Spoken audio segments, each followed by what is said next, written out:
talked about producing ray diagrams. These are diagrams that we draw on paper, but the light box is a device that actually gives us ray diagrams in reality. This is an experiment you're going to be doing in the lab, but I'd like to show you how it works before that. The light box simply consists of a source of light and a screen, and the screen has 3 or 4 slits cut in it. And so you can see the rays of light coming out from that. And obviously I can turn it.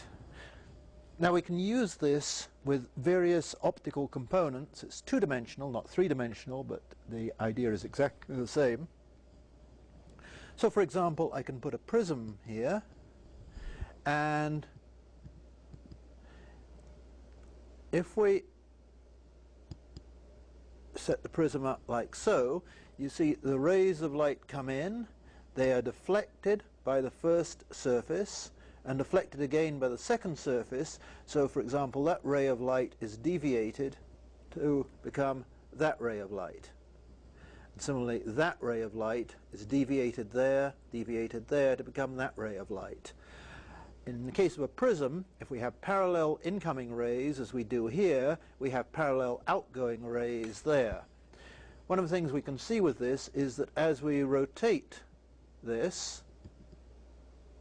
we will in fact get to a situation where we have total internal reflection. In fact, I have to rotate it this way.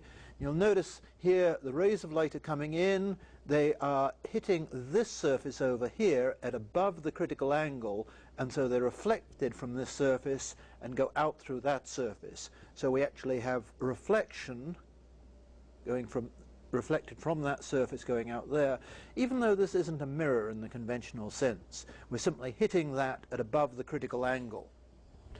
We can now look at the effect of various different lenses. For example, here is a simple convex lens. And what you see is that as we use a little bit of adjustment, the rays of light come in parallel, they are deflected, and they are focused at a point over there. So this is what would happen if we had an object at an infinite distance, so the rays of light were parallel from it. They are focused by that lens to a single focal point there. And that distance from the center of the lens to that point there is in fact the focal length of that lens. One of the equations that we'll use is the so-called lens maker's equation, and that shows that the focal length of a lens is inversely proportional to the radius of curvature. So here is a shorter focal length lens with much more sharply curved sides, and you notice the focal length from there to there is much shorter.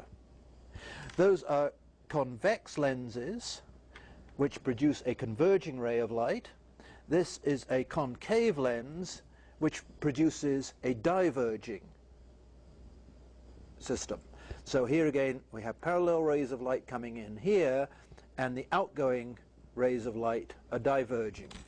We can even use this to make very primitive optical instruments. So for example, here is a system where the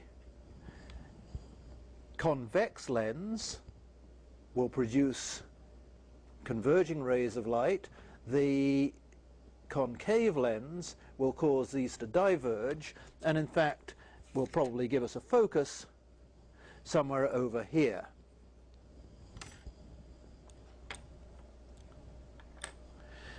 Finally, this is just to make the point that it doesn't really matter how the curvatures combine. This is a case where we have one surface of the lens which is flat and one which is semicircular.